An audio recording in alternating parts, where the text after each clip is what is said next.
오늘도 영광으로 여러분 다시 보게 됩니다. 지금부터 우리도 이 토론회 하겠는데 아까 말씀드렸지만 이 두 분이 우리 한미Fta에 아주 핵심적인 역할 해주신 분들이 이 두 분 노력 없이 불가능한 합의였고 그래서 우리가 이 두 분한테 큰 빚 갖고 있습니다. 언제 갚을 수 있는지 모르지만 평생 동안 노력하겠습니다. 그리고 우리 김정은 장관님한테 미안한 이야기지만은 오늘 세션 영어로 진행하게 됩니다. 그래서 사실이 저 장관님 저보다 영어 잘하시는데 우리 서로 만나면 영어로 하거든요. 그래서 저보다 영어 잘하시니까 나중에 저를 많이 위로해 주세요. Okay, so we're going to start, and we will carry on in English. The Chorus FTA, many believed it couldn't happen. And there were times in the negotiation when perhaps you felt it might not happen. I remember seeing both of you throughout the process. Your faces are much brighter today than they were then. But tell us about your initial feelings and intentions as you started the process. What were your hopes? How did you see this coming out as you started the process? Wendy, we'll start with you. Okay. First, I just wanted to extend my warm thanks to the AmCham and to Kita for hosting this event. It's hard for me to believe that we're already at the 5th year anniversary of the Chorus FTA. The 5 years of its implementation have had their ups and downs, as one of the opening speakers mentioned, but also the negotiations were full of ups and downs. And I don't think I personally was prepared for how many ups and downs could happen in the context of those 10 years during this process. When the United States went to the table to negotiate with Korea, we were very intent on trying to reach an agreement with Korea. The timing seemed right. Korea was interested. We were interested. But we were also very aware of our past trading relationship with Korea, which was characterized by a lot of friction and much tension on a range of issues. And through this negotiation, we were determined to try and change the dynamic. But I have to say that when we entered the negotiation, we weren't completely confident that we could complete this negotiation successfully. But over time, it became very apparent that Korea was very committed to undertaking the reforms and opening its market for its own reasons, not because the United States was forcing it to. And as Korea became more committed and more interested, that level of commitment and interest among the U.S. Increased as well. Thank you, Jeff. Well, first of all, I have to say that my ability to speak in English is waning now these days, because since I left the foreign service some 5 or 6 years ago, I have little time to speak in English, but let me try.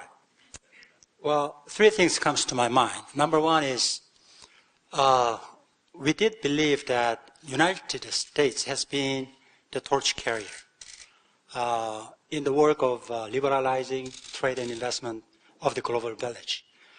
Maybe someone will deny that, but in my mind, most of us believed in that, and U.S. has been the torch carrier.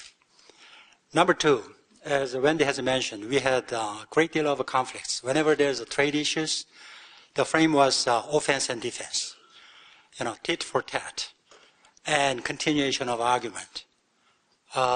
We tried to change this kind of conflicts, well, this is energy, into a positive energy, which is cooperation.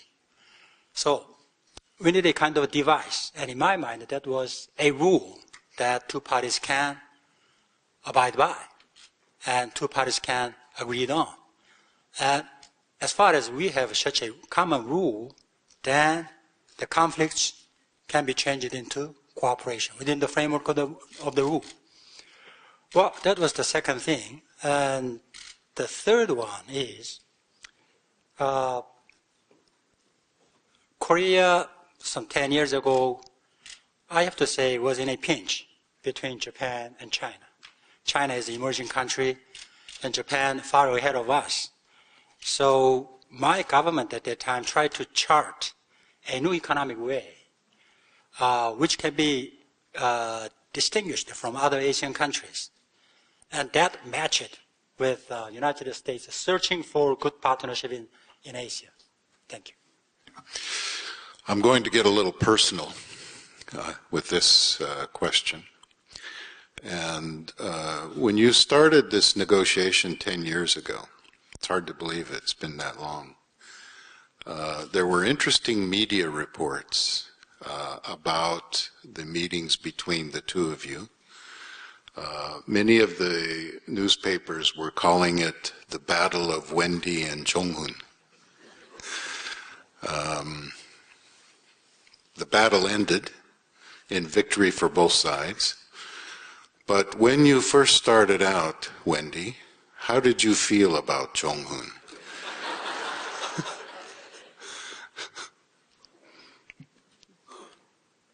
Okay. So I first met Jay when he was working on APEC. And APEC is the Asia Pacific Economic Cooperation Forum, and it's a group of 21 economies. Korea chaired that, hosted APEC in 2005, and APEC is a very collegial type of forum, a lot of cooperation, a lot of talk, not much friction, no one raises their voices, etc. And so my first impression of Jay was, what a great guy, and I hope that he's selected as the chief negotiator. Let's just say, once he became the chief negotiator, I saw a different side of him at times. And I'm sure he saw a different side of me, because for both of us, the stakes were so high in this negotiation. We had less than a year to complete the initial negotiation, because we wanted it to be covered by the U.S. Trade Promotion Authority at that time, which was going to expire. And we had a lot of issues to negotiate. And we were both under a lot of stress and pressure from our domestic constituencies.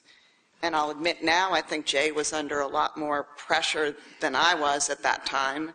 And I think that was demonstrated by all the protesters that seemed to follow us round to round, hotel to hotel in Seoul, or in the U.S., Korean protesters even got on an airplane to join us at certain rounds.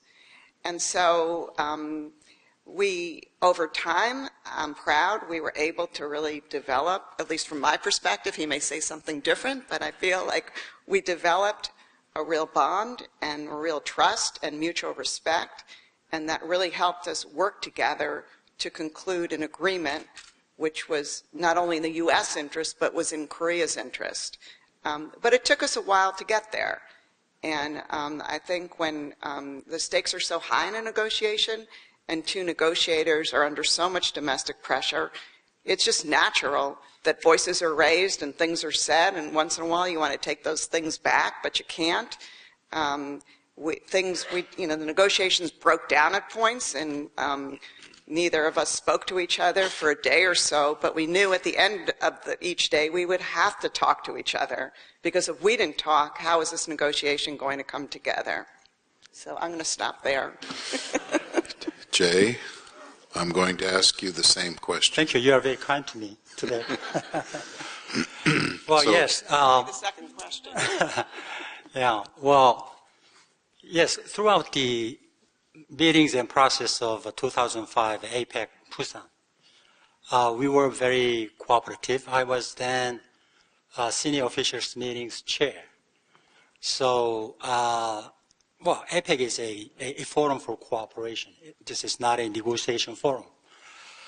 Wendy was kind, but suddenly, yes, I looked the other side of her at negotiating table. I tried to be gentle.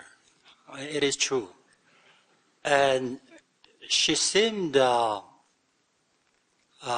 tried to be kind to me at first, but day by day when the negotiations were, because the disagreements was everywhere, although we tried to narrow them down, at first the rounds was really difficult. Whenever we pick up the phone, even after intersessionally, never we say, or never we exchange good news, always bad news and shouting, arguments.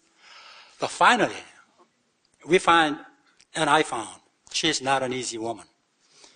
And she told me, Jay, you are not easy, you are not a good guy.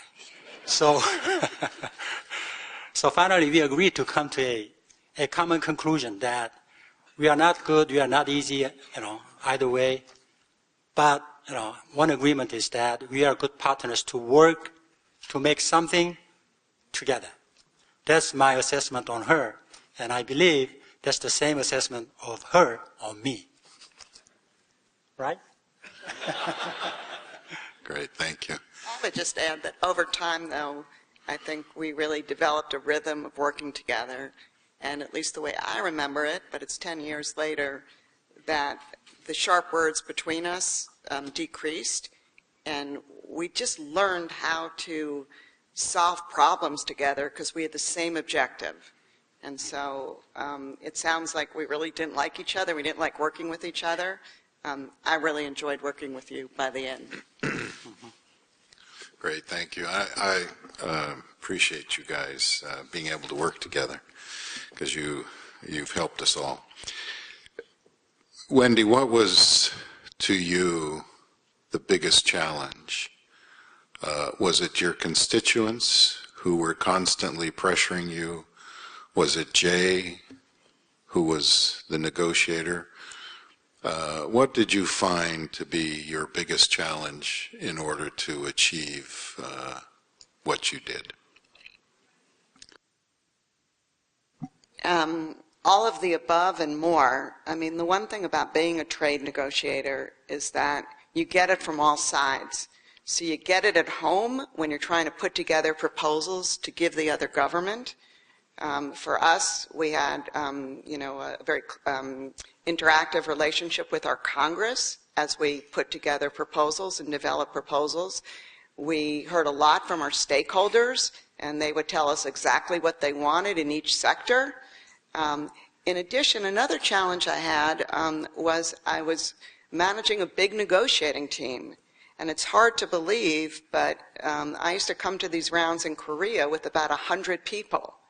They weren't all from the Office of the U.S. Trade Representative. They included representatives from other government agencies. But if you think about how many chapters there are in Chorus, for each issue area, we had a team of, 5 to 7 people. And when you multiply that, we were typically with groups of 100 and probably even more from Korea. And so managing all those people was a challenge as well. Jay will remember this. I mean, certain groups worked together very well, and they learned how to solve problems, and they only came to us every once in a while with issues that they needed us to resolve because they needed to elevate the issues. But there were other groups that periodically, or almost each round, would just break down. The two negotiators would just walk out of the room. I would get a call, and my negotiator would say, look, I can't work with these people anymore. I'm on an airplane. I'm out of here. And a minute later, Jay would get a call from my negotiator's counterpart with the same message, except they weren't taking an airplane. They were just going to go home. And then it was up to us to get them both in the room and to try and give them guidance so they could get back to the table and work through their issues. So there were so many challenges, and I haven't even mentioned the challenges that were presented, at more senior levels, because we were both reporting to ministers and to people above us who were also had very high expectations and strong views on what should be achieved. Challenges and difficulties were everywhere. First, across the table, Wendy was problematic at the beginning. Well, of course it was. That was quite a natural way. Then, within the kind of in-house problem, we have a huge delegation from different departments of our government, and for some of them, although we are the same delegation, but some of them have different views on certain specific issues. So, to make a kind of common goal and issue-by-issue conclusions, we had a very severe in-house discussions. That's the second front of challenges. Third one is with our legislators. There's always a kind of interpellation, question and answers in our National Assembly. That's another hard time. The real hard time is talk with stakeholders. Of course, there are sportive groups, but very harsh opposing groups too. So, even having conversation with them was very difficult. Try to, but, conversations ruptured, break down, and disturbed by some demonstrations or something. So, being a negotiator, you have to experience 5 or 6 fronts, very different. Across the table, inside, behind your back, an interest group, something. Well, all these were very harsh and big challenges. But between Wendy and me, we did share a very strong common determination, which is, quote and unquote, let us strike a deal. Let us strike a deal. We have got together here not to break the deal, but to make the deal. That spirit we never have given up. Was there, Jay, in the negotiation, Wendy pointed out that you had a very short time frame because of fast-track authority. Was there a turning point in the negotiation where the light went on and you saw that it became possible? And what was that turning point for you? Yes. Well, when you say negotiation, I think you meant initial negotiation. But there was another, what you call supplementary negotiation. So, 2 different negotiations. But the initial one was lengthier. If I say, first of all, on that first negotiation, the turning point was when some round and round, round by round, and when we thought that we are now coming narrowed down, some of them issues cleared out, or to make a kind of a set of a bargain and give and take, well, naturally, without any kind of official setting of negotiations, 20 persons here, 20 persons here, in that format, it is very hard to move on. So we just met one-on-one, right, Wendy? Wendy and Kim, just without anybody else's. Then we can, put things in a very franky way, in a very honest way. The reading of situations, the intention of my mind, and try to read her intention. And we call such a conversation as a non-conversation. We are talking actually, but, we say this is non-conversation at all. And there we can, go very close to each other. Let's say whether this is a good deal if I just take this one and you take this one. When I take this off from my table, then can you take that off from your table, something like that. And we had that kind of non-conversations, several times. to find the final common ground.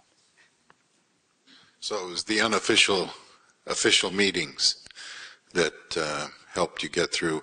Wendy, for you, was there, you had the initial negotiations and agreement in 2007, I believe it was, and then the supplemental agreement in 2010. For the initial agreement, what was the turning point for you when you saw the light at the end of the tunnel, that you felt hope and confidence?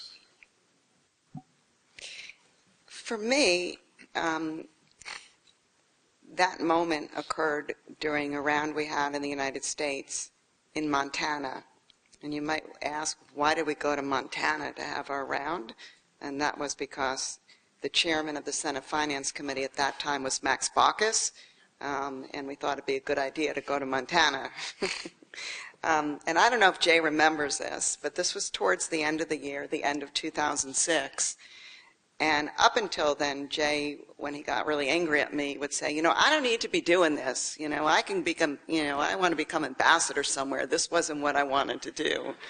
I don't need, all the grief that you're giving me and your team's giving me. And, I want, and I'm up for a better job. And towards the end of the year, and I'll tell him now, I was a little concerned that he really might move on, because that was the normal diplomatic reassignment period in Korea. And then he told me in Montana that he did not put in for another job, and that he was going to stay, and that this was his job and this was given to him, and he was going to do everything he could to reach success. And for me, once I knew that he was putting kind of his personal career on the line to achieve success, it was a real turning point for me, because I knew then he would be my partner until the end. And I think that moment, combined with what Jay mentioned, these informal, what we call non-conversations, really the mixture of both really helped. Sometimes these non-conversations, we also called them hypotheticals. So basically, you're not saying what you're going to do, but Jay, if I could go home and try and get support to do this for you on this issue, do you think that until I see you next time, you can go home and try and get flexibility on this issue that's really important to me? And by having those kind of conversations, combined by both of our commitments to see this negotiation out until the end, I think it really changed the dynamic between us as well as between our teams. Fascinating process in negotiation and diplomacy, thanks to Montana. When the supplemental negotiations began in 2010, it really focused on autos and beef. What were your thoughts, Wendy, when you had to go back to the table and cover those two issues? I went through a really difficult period during the transition between the Bush administration, when we had concluded KORUS, and the Obama administration. I don't know if people in the audience remember when candidate Obama was running for president, he came out pretty much against KORUS FTA, and it was very clear that when his team came on, they were going to need more from Korea in order to move this agreement through Congress. And I went through a period where I was grilled by the new political team. Can you explain why you did this? Why didn't you get that? What more can we get? How can we do this? The good news is we were able to kind of work that through internally. So that was like one hurdle. But then the notion, by that time, Jay had been promoted to trade minister, so he was working directly with my boss. And then the idea of having to go back to, not only go back to Korea, but for us to go back to Jay Kim and to tell him we need more, and we didn't have a lot more to give. It was a huge challenge. And so I felt I wanted KORUS to work, So I felt committed to see this through. But during that whole process, there were moments when I was thinking maybe it's time to move to the private sector. Well, Jeff, my recollection on that part is, yes, you told about auto and beef, but beef was 2008. So before the what they call supplemental negotiation, that was right after mad cow disease, things. Then we tried to resume importation of U.S. beef to Korea, and there was some harsh objection from some citizens. And at that time, government was pretty much busy to make a kind of trade adjustment assistance program for our cattle growers. But we were surprised, we were surprised to know that the catchphrase and slogans out of the demonstrators at the heart of the city, May and June 2008, was U.S. beef is fatal and can lead to death, something like that. But scientifically that was very hard to prove whether that was mortal or fatal and bad for the health. And such a thing never happened for the last 5 years. But anyhow, beef was already done, as new president, Mr. Lee Myung-bak, has decided to resume the beef, though he got a very severe political damage at the early stage of his presidency, but that was done. And then followed by the change of a U.S. administration. And that was not the simple change of administration. What was a much more serious one was the financial crisis in 2008 in Wall Street. And that financial crisis heavily affected whole U.S. economy, including major car makers in Detroit. And President Obama sometimes visit Korea twice a year, of course at different occasions, like G20 or something else.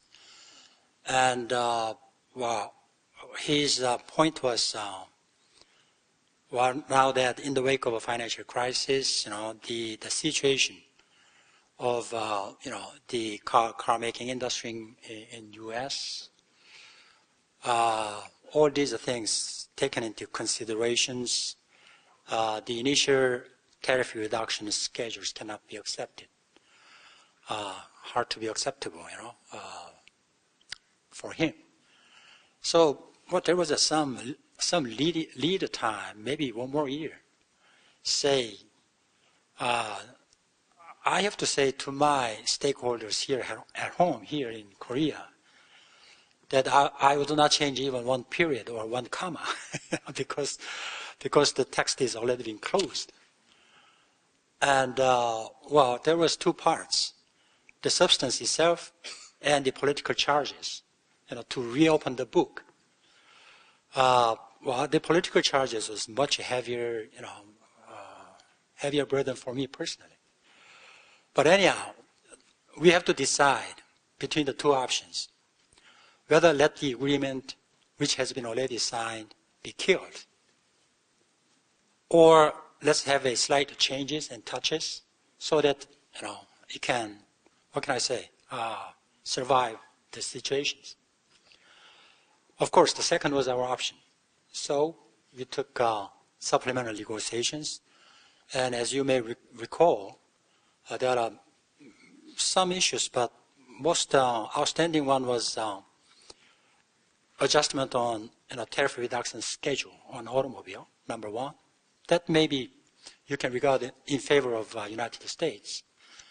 And in return, I want some kind of delay, to go into zero tariffification on pork instead of beef, because beef is done. And the linkage issue, what they call, the patent, innovative pharmaceutical linked with the market sale authorization by Korean authorities for generics. So before that was very confusing system, two systems together, but there's no connections at all. And the initial agreement was just 1.5 years kind of a grace period. But what I got through this supplemental negotiation was to delay, to have a longer grace period. And that was March 15 of 2015, so 2 years ago, and that's done. If I add some more point, well, of course, Korean pharmaceutical industry was very apprehensive about this, reduction of tariffs and the protection of a patent, innovative drugs. But if you look at the present situations, Korean pharmaceutical companies are doing pretty much well, and they are more challenging, within the framework of the linkage system. So that was a good give and take, I think. Both of you have mentioned the fact that you had to deal with each other on a very personal level, but you also had stakeholders. You had your government leaders, you had industry stakeholders. Who was more difficult, Jay? Wendy or your domestic stakeholders? Well, we have to deal, throughout the course of our life. Sometimes I have to make a deal with my wife. Sometimes with my son, my granddaughter. There's always a deal. But personal deal or deal between corporates can be distinguished from, a deal between two countries, two sovereign states. Because sovereign states, as far as the states remain as a member of a global village, exist on the earth, then you have to meet, every time. United Nations, WTO, that's why we call it global village. So this is not something like you take the money and run Venezuela, something. So you have to think about win-win, and that's the way we did.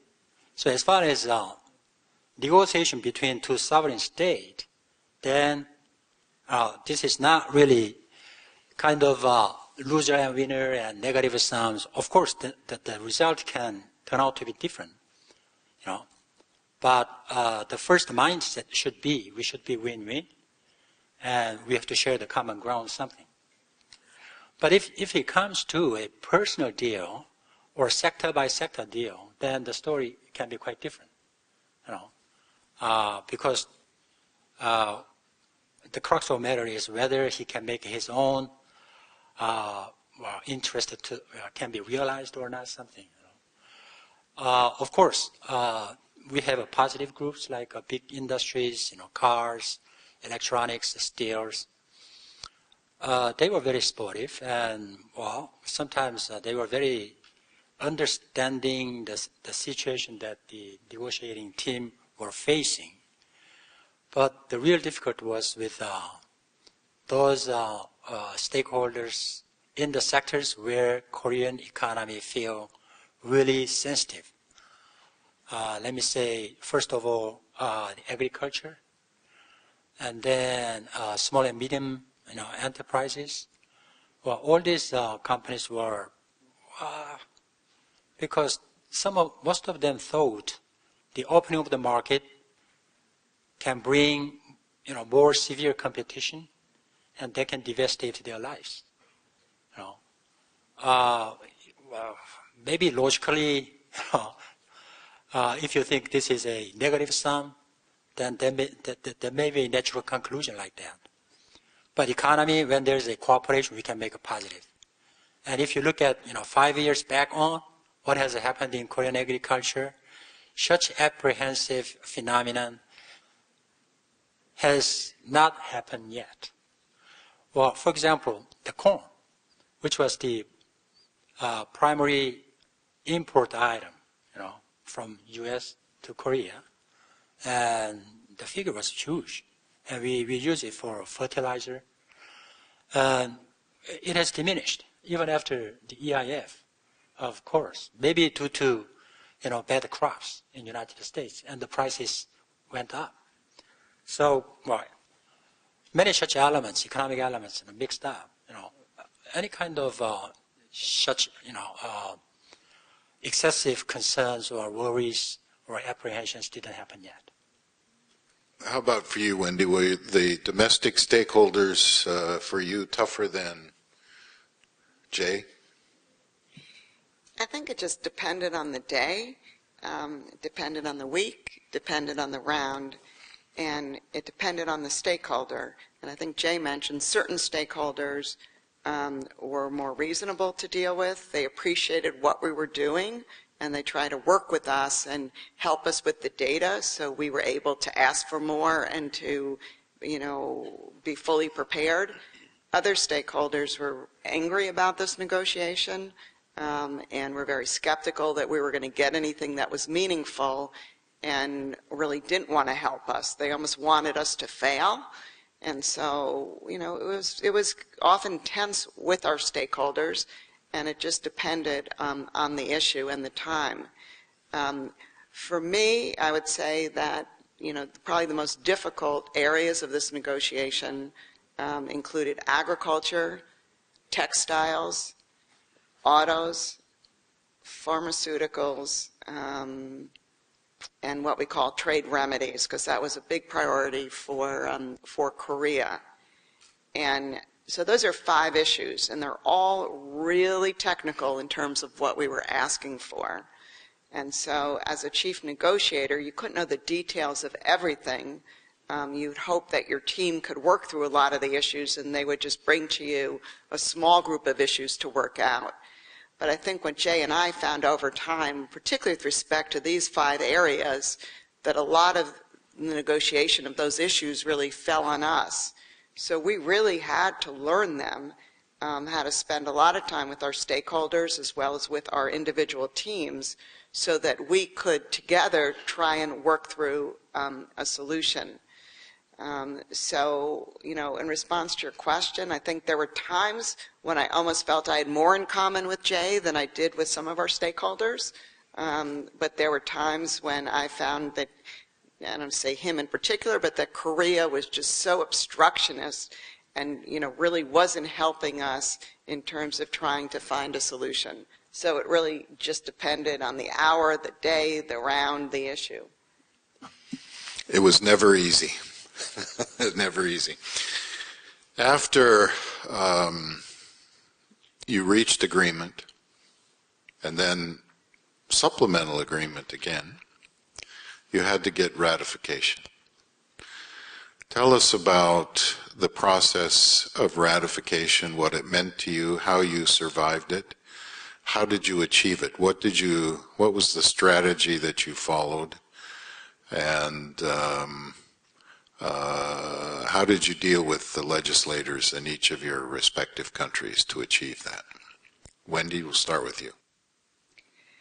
Well, first, in the United States, trade agreements are not treaties, meaning that you don't need 2/3 of the Senate. What you need to achieve to get a trade agreement approved is majority of the House and majority of the Senate. And since this agreement was covered by Trade Promotion Authority, it meant that amendments couldn't be made by Congress to this deal. So when they voted, they either voted thumbs up or thumbs down. And so you basically needed to secure a majority in the House and a majority in the Senate. So those are kind of like the technical rules. When we brought home the original agreement and we brought it to Congress, that was in 2007, the agreement was pretty much dead on arrival in Congress. It became very clear that we were nowhere near approaching the type of votes we would need to really work this agreement through Congress. We tried, but it became crystal clear. And then when President Obama came in and we concluded our supplemental negotiation, at that point then we made a huge effort and ultimately succeeded in securing congressional approval. I will say, just from what characteristic one needed to work on that side of a negotiation is you need thick skin, because you bring home a deal, you understand all of the trade-offs that were made, you understand how many requests were being made to you by different stakeholders, and you understand how much your counterpart could do or could not do. And then you would, it was almost like member by member, you would sit down and explain the benefits for their particular district. And a lot of times you were criticized. Why didn't you get more here? We told you this was the tariff we wanted immediate elimination on.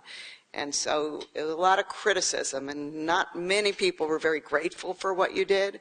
I will remember, though, one time flying home from Korea, and I flew through Tokyo, and I was sitting in the Narita airport in the lounge, and I won't mention the name of a senator, but I think he felt so sorry for me that he came up to me and he said, just thank you for, what you're doing for your country. We may not show it, but we really appreciate it. So there were moments like that, but once again, it was almost like you needed just to, just bear with it and have very thick skin and not take any of this personally. So we did a lot of work to understand member by member where the gains were. We're very grateful to the business community, the AmCham, and the Chamber of Commerce in the United States that did a lot of work here. We worked very closely with the Korean Embassy in Washington, which undertook enormous efforts also to publicize the benefits and spend a lot of time on Capitol Hill. Ultimately, the agreement was approved by Congress. It was approved right before an important visit to the United States by President Eamon Bach. And I remember sitting up in the Senate, that the agreement was first approved in the House, then it moved to the Senate. And I was actually, sitting in the balcony of the Senate when the votes were taken, and it was just an incredible personal moment for me that all of these years of hard work were really paying off.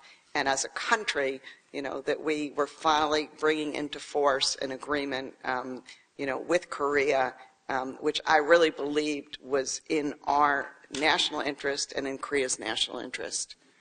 Here, the ratification or the approval for ratification is done by the president. So, the Congress, Korean National Assembly endorsed that. Well, throughout that course, Korea's process was, there were some very violent moments. Even after what you call finishing debates or discussions, which started early in the morning till midnight for 3 days. Finally, at the voting place at the plenary session of our National Assembly, a legislator detonated tear gas. And it took, the breaking news for, in many capitals around the world. But, no matter how they oppose, when I say they, the legislators, they are elected persons by the people. So they are representative of the people. We have to respect them. We have to undergo the democratic process, no matter how long it will take. So that was the reality. But what was fortunate for me was more number of Korean member of National Assembly was supportive than those number of legislators opposing to this agreement. So that's finally, what happened, that this has been passed. Well, if I categorize those legislators who showed, a very vehement oppositions, number one, those members of the National Assembly who has constituencies in agricultural area, because their, constituents, they have to hear to and listen to their voters, but they can, understandable. Number two is another group of members who just thought that it would be too risky process for Korea to stand one on one with the biggest economy of the world. So Korea would be subjugated to this big economy, something like that. Well, maybe political calculations, maybe that's right. But in economic sense, when we sit for cooperation, that we need the partners with the open market, with the big market. And that was the United States in my mind. Number three is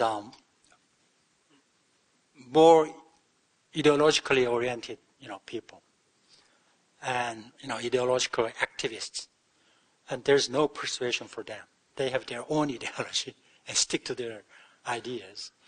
Well, to handle with them was a really heroic job, and I couldn't do that. So, as you've now achieved this great, really a momentous agreement, it's often referred to as the gold standard of FTAs. Tell us how it affected your life. What has been the impact to you personally in negotiating such an agreement, achieving this agreement, getting it ratified? What has it meant to you personally? Wendy?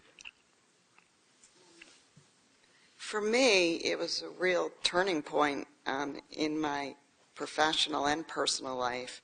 I think I was given a lot of leeway in this negotiation, and I think one of the reasons I was, looking back on it, is because I don't think my bosses thought we would succeed, so a lot of people didn't want to get too close to it. I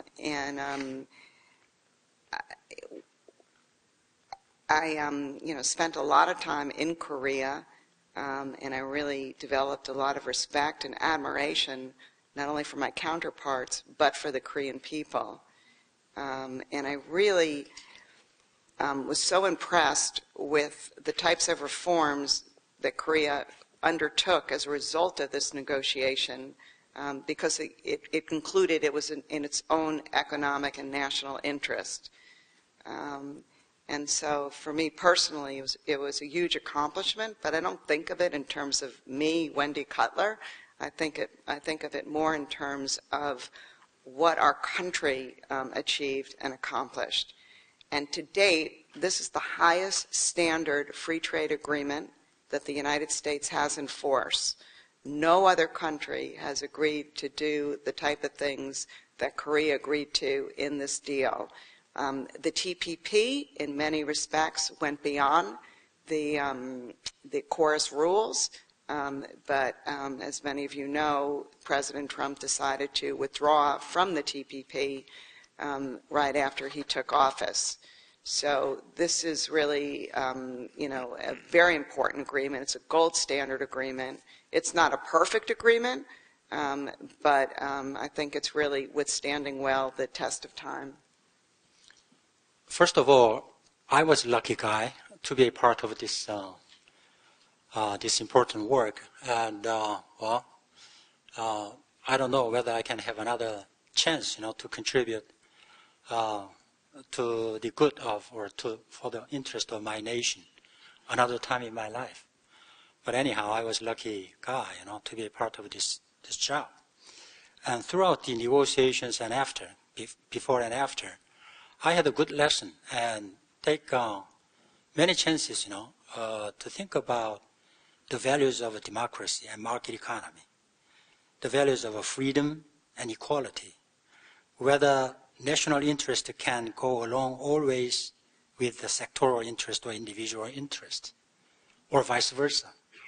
And it is really hard time, to find a good answer on that. Maybe we need a good harmonization between these two values, equality and freedom in the market, and democracy and market economy. So far, the answer I got in my mind, is striking a good balance, and that's the job of the government, and that's the job should be done by the political leaders. So, without this kind of work, in my life, I would have never have any chance to think about such a kind of, philosophical and social questions of myself. There are many, many young people in the audience today. When you started this process 10 years ago, you were younger, yes. But if you look out into the audience, you can see quite a few young faces. And 10 years ago, when you started this process, they were in high school, junior high. What did you learn from this process that you could share with these young people that could affect their lives going forward? We'll start with Jay. To be a negotiator is not a good thing to do in your life. Number one, this is really, can shorten your life expectancy. A great deal of stress, a great deal of agony, and to maintain a good reputation on you as a person would be very, very difficult, because sometimes you have to hush, sometimes you have to shout against your partners. So to be a negotiator is a really challenging job. But good thing is, you need many kind of talents, and to build up such kind of talent inside yourself, you need knowledge, thinking, and contemplations, to build up your leadership, to build up your ability to persuade your partners, and to build up your patience, and not to be, not to lose your temper at the moment of turbulences. One good example is, this is not about Wendy, but quite often time, as a Korean, as a non-native speaker of English, sometimes across the table, they presented a piece of paper with a small English alphabets, a big text as a proposal. This is my proposal, something like that. Then you'll be busy to read it, to understand it, to hear him, to hear her across the table. Then you will lose your pace. Then you are going into a kind of a losing game. Then a simple skill is you have to break. You have to break the meeting and have your own time. To have your own time to read it carefully and to be ready enough to say your own proposals, something like that. So this is something like no big technique or no big kind of art, but out of my experience, if you really went into a kind of negotiating tables, you need experiences from your seniors or your colleagues. Wendy, how about you? I think the advice I would give, or the lessons I learned, is that when opportunity knocks, take it. And if it means getting out of your comfort zone and doing something that no one thinks is going to work, try it, because for me, it just changed my life. And if I could have said I didn't want to work on this negotiation. I know there were a lot of people at the Office of the U.S. Trade Representative at that time thought I was crazy. They had negotiated with Koreans for years and years and just wanted to pull their hair out. So that would be the first lesson. The second one, and I think we've alluded to this before, is kind of don't give up. Just because things are tough doesn't mean that you need to walk away. I'm an optimist. I've learned to be a problem solver, and so I think you can find a way forward. Sometimes it requires a lot of creativity, a lot of humility, but ultimately, I think a way forward can be found. So be optimistic. Have hope. All right. Earlier in the opening addresses by the three of us, we talked a lot about the benefits of Chorus, the numbers, the improvement in the trade figures. Without going down into specifics of autos or cherries or those kinds of issues, for America, for Korea, what do you see as the larger benefits of Chorus? What has it done for our two nations and the relationship between the two nations? Wendy? I think the contribution of KORUS was that it contributed a solid economic pillar to an already strong relationship, and that was really needed. In our bilateral relationship, it was often the economic issues which were really the source of tension, and so once we were able to conclude KORUS, we found that our overall alliance became stronger.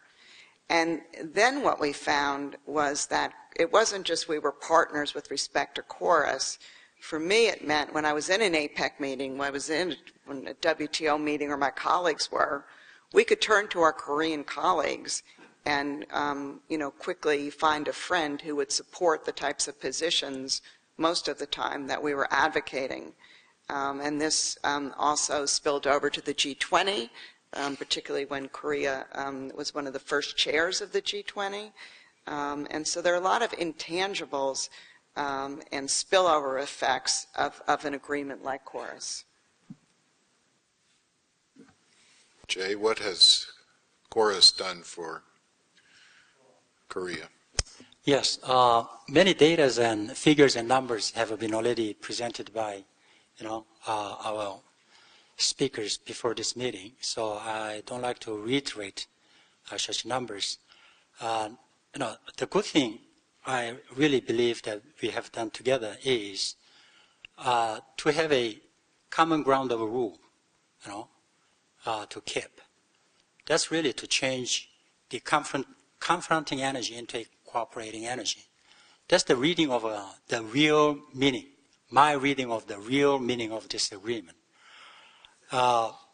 Some 2 weeks ago, I remember having read what you have cited at your presentation, your speech, Jeff. What's the title? Trade Agenda Report? Yes. There I found, of course, free trade, but there's another word like fair trade. And what do you think fairness in trade? If you just set up a set of a standard by yourself, unilaterally, and ask to your partners to abide by this set of a standard, then do you really think your partners think this is fair enough? Maybe yes, but many more times no. So you need a common rule. And this FTA that we have agreed upon is a rule that we have in common. And this is a good base of fairness in trade, what you call trade by rule. Well, that's the real meaning I have in my mind. The benefit, non-benefit, don't like to go into too much in detail, but if you think cutting the tariff down to the zero, everybody knows that Korea's tariff was much higher, than those of U.S. So when we talk about reduction, then Korea had a deeper cut than U.S. did. Well, such a thing, can be interpreted as a benefit or advantage for U.S. products. For example, you mentioned already about beef. Beef has had a 40% tariff to be cut to the zero by 15 years. So we are now in 60 years. So 1/3 of the reduction has been done already. And that has affected more importation of U.S. beef to Korean market. No denial. Autos, yes, Korean tariff on auto was cut to the half on EIF from 8 to 4 and stayed there for the last 4 years. Was good for U.S. car makers to bring their cars with, lower the price. What else? Almond, fruits, nuts, cheese. All those are, products enjoying quite deeper, tariff cuts. And those are, if the answers to your questions, which sectors and which products was beneficiary from this FTA? I think particularly the fact that Korea and the United States have entered into this type of an agreement, which is so comprehensive and far-reaching than any other FTA. We clearly have a bond, as you say, and a common rule of law. that helps both countries really stay together, and we're very proud of what the two of you have achieved. This was done some time ago already.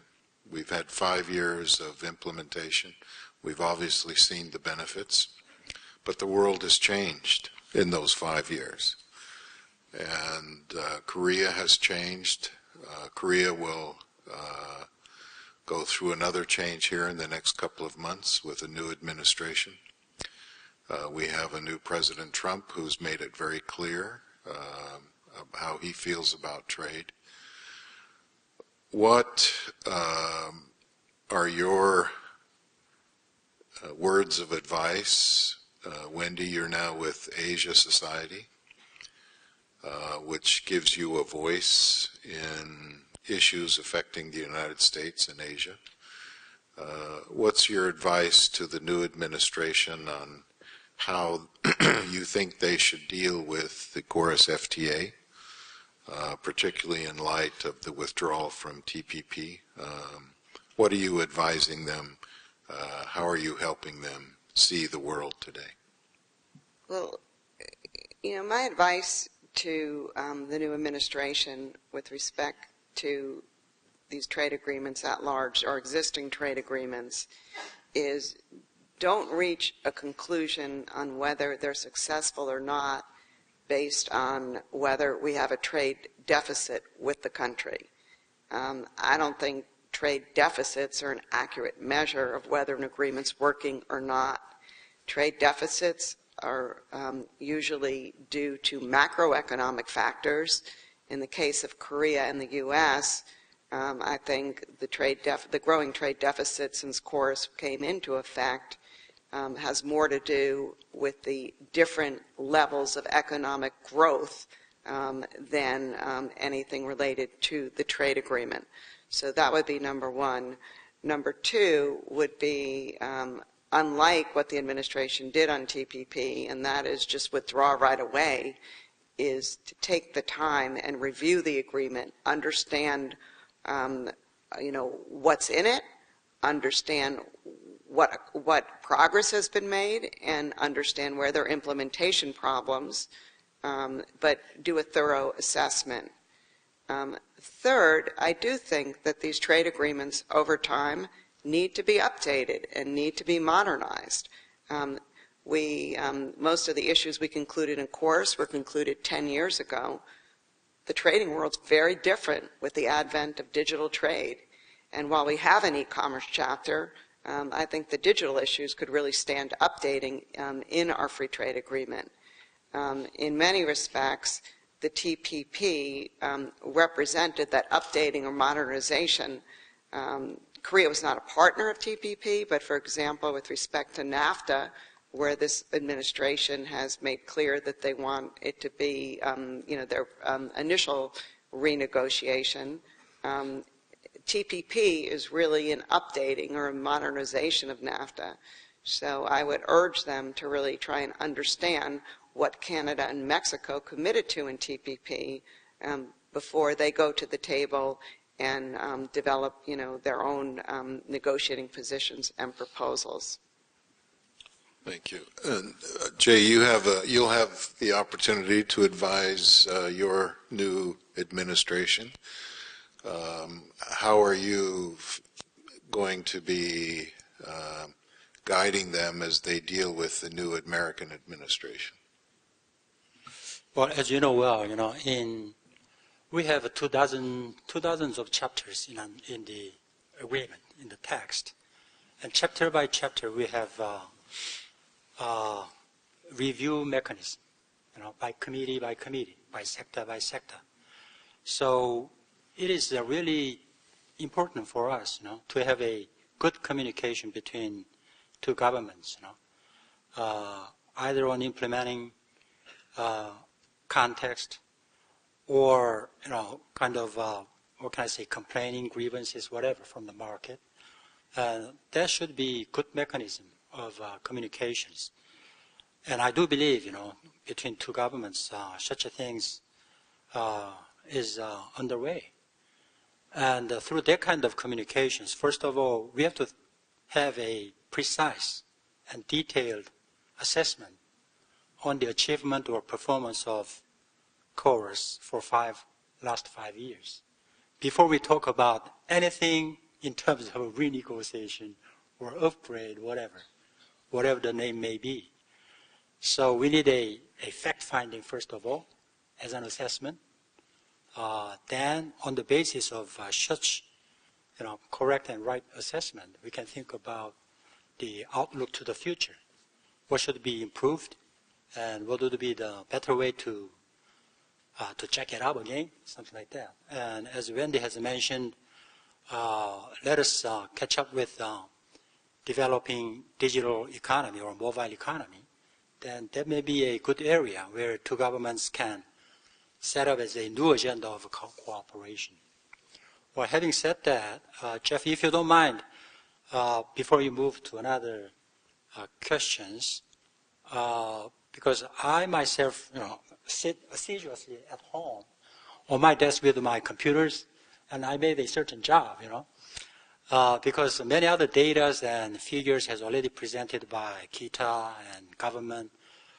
Will you please show up the PowerPoint? Not just one cut. This is my own study on. This is country A, including Panama, Colombia, Korea, from the recent one to the eldest one, to Jordan.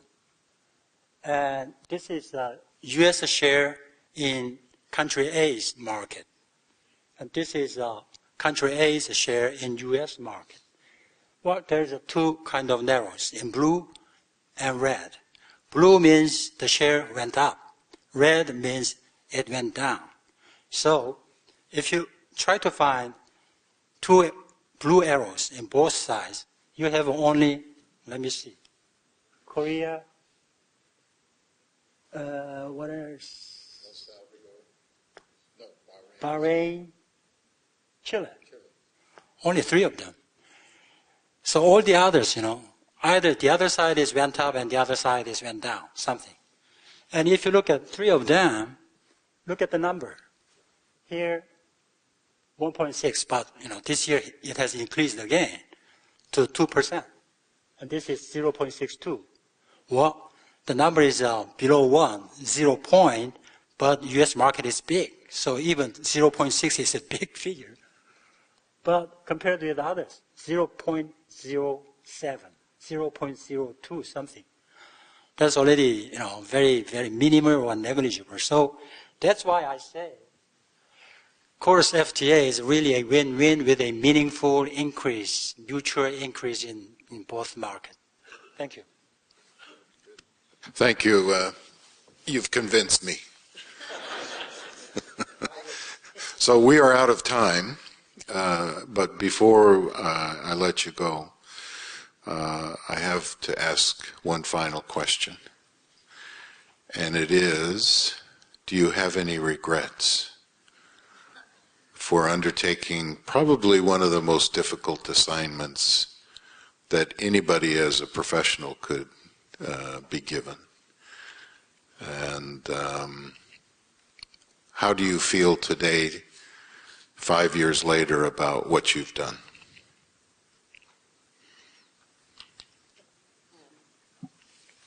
The only regret I would have is that I did this at a huge personal cost, and I had my son was 7 years old when CORUS started, and I spent a lot of time traveling through the years. So that still will always be with me when you pursue an international type of career that requires a lot of travel. There's personal sacrifices that you make. I'm really proud of this accomplishment, and I'm really determined and committed to do what I can do, particularly in my new role now outside of the government, to publicize the benefits of this deal, and not just with the numbers. I mean, we all have the numbers, and sometimes I see people's eyes glaze over. But I think you can almost tell from today's seminar, from listening to Jay and me, or hopefully, that there's so much more to this agreement than just the fact that the numbers went up. It really is about deepening and strengthening a relationship that was already strong, but advancing it.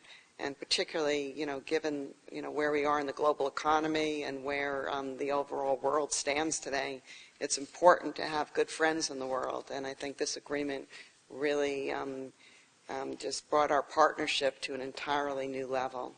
And I'm proud to be part of it. Jay, your closing comments? Yes. Regrets, I have a few. Yes.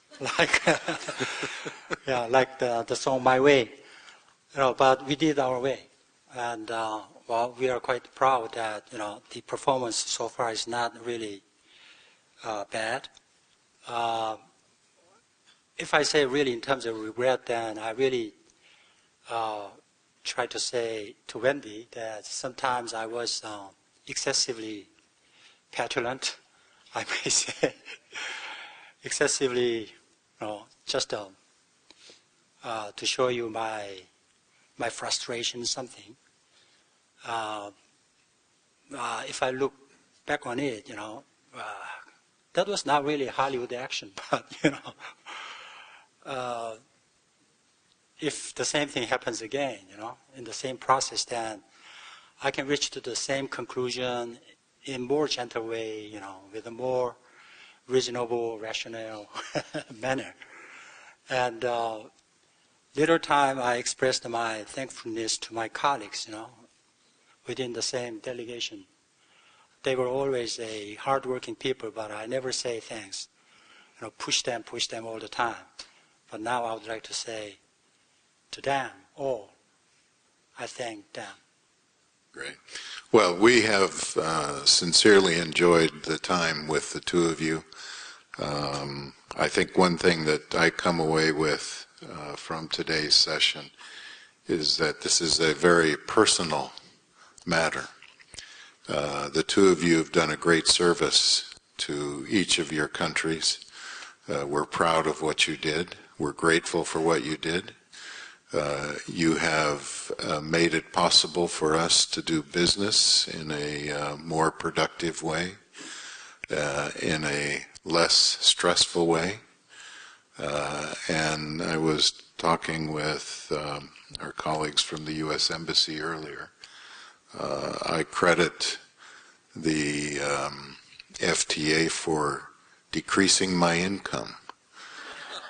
Because problems are solved without lawyers today as a result of the FTA. And I'm actually very happy that that is occurring. So thank you both for the service you did to your country and to both of Korea and the United States. And thank you for sharing your personal lives with us. It's great to see that you still like each other, that you're still talking, and we appreciate your service. Thank you very much.